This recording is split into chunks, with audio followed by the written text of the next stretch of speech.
जिऱ्याची powder टाकूया, मसाला, गरम मसाला, लाल तिखट, हळद, काळी मिरी टाकूया,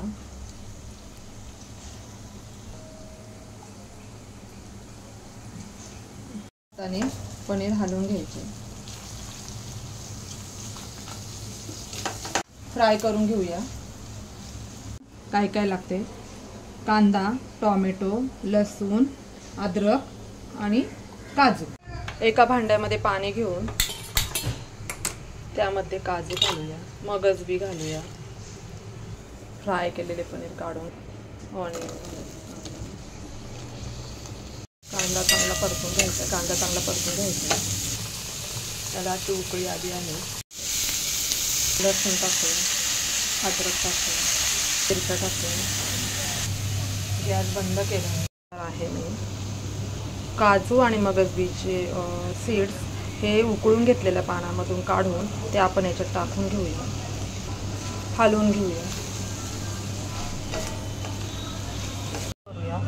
1 चमचा मिरची, 1 चमचा मसाला,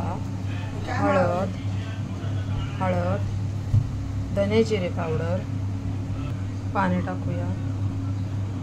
तर हा मसाला भिजत ठेवला ना तर खूप छान कलर येतो, म्हणून मी आधी पहिला भिजत घातलेला आहे। मला शिजलेलं आहे, ताटामध्ये काढून घेते। तुम्हाला म्हणायचं मसाला थंड झालाय, आपण वाटून घेऊया।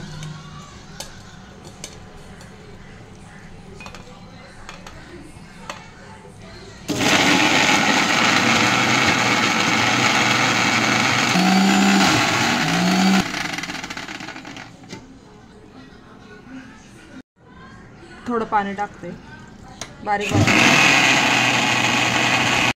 तेल टाकते, वाटलेला मसाला टाकला,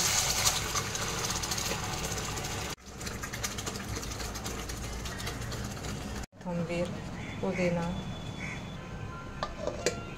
भिजत घातलेला मसाला टाकूया, हलवून घेते।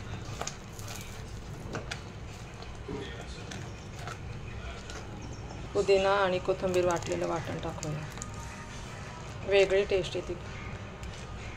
पुदिना आणि कोथिंबीर वाटून टाकल्यावर खूप छान टेस्ट लागते। पनीर टाकून घेऊया,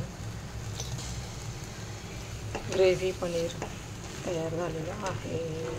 ग्रेव्हीची भाजी तयार झालेली आहे, पनीर ग्रेव्ही, त्याबरोबर तांदळाची भाकरी।